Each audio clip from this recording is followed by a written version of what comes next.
Hey guys, it's Yaya. Today I'm going to be showing you how to make an aloe vera cream using black seed oil from Nutriments. This is an emulsification of water in oil phases, so you definitely will not be able to make this readily at home with ingredients you have at home. You might have to purchase some of these from offline. So speaking of phases, I'm starting with the oil phase using mango butter. It's super light and one of the softer butters, and it's very moisturizing for hair and skin. That's why I chose it. Next, I'm using BTMS, which is the emulsifier. It's a conditioning agent and it's perfect for these type of hair creams. Without this ingredient, you will not be able to mix the water and oil together. Next up is black seed oil, and the benefits are endless. It's amazing. It's anti-inflammatory, so for your scalp it can ease flakiness, sensitivity, and inflammation, and it also can be used to help regrow thinning areas if you have bald spots. Flaxseed oil can also be taken internally to help with weight loss. It can also help with diabetes, help with infections because it's anti-inflammatory and anti-fungus. It can help with yeast. All of these benefits are just outstanding. For hair and skin, it's also amazing, and you can also use it for joint pain. This oil is extremely medicinal and it's a very powerful antioxidant, so the benefits of this is endless, and I just had to use it in this butter. So anyway, we're going to move on to the water phase. I'm starting with about 2 ounces of water, and then I'm going to add aloe vera, which I'm definitely using because it's amazing for skin and hair and it's super moisturizing.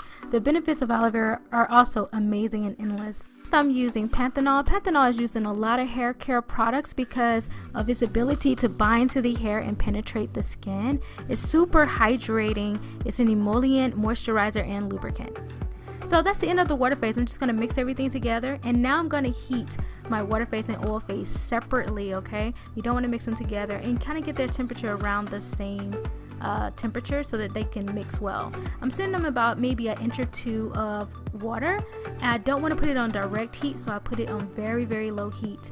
Once I got it to the right temperature, I'm mixing the water first, and then I'm going to slowly pour my oil phase into the water phase. Now the issue I had here is that I think I added way too much of the oil phase. Everything was about 50-50, and so I should have did maybe 2/3 water phase and then 1/3 of the oil phase, and this probably would have made my mixture a little bit more light. Right now it's super heavy, and you will see later that it's really heavy and a little waxy, but I still went on and whipped it up as much as I could, and I'm whipping it now in the cool down phase.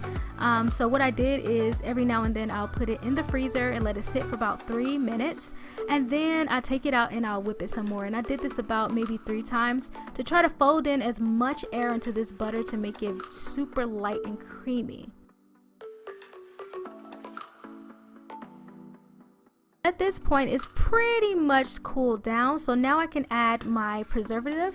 Now you don't have to use the same preservative, but you can use whatever preservative works best for you. And then you can add your scents. I use rosemary and tea tree oil, and I use way too much, so it had my house lit, you guys. When I say lit, lit. Yeah, so be careful with that. But now you can go ahead and just put it into whatever container you like. That's the container I'm using, and that's it, you guys. I made an aloe vera cream with black seed oil, and I know this is going to be super beneficial for your skin and hair when I get the mixture right. I would not put this in my hair or on my skin at this point because, as you can see, it's not absorbing well, so I must have put too much of something, and I got my measurements wrong here and there, which I will still show you guys the measurements I use, but I'm going to definitely tweak it and probably add more of the water phase for next time. So I hope you guys enjoyed this video. Please go check out Nutriments, and I will see you guys in the next video. Bye.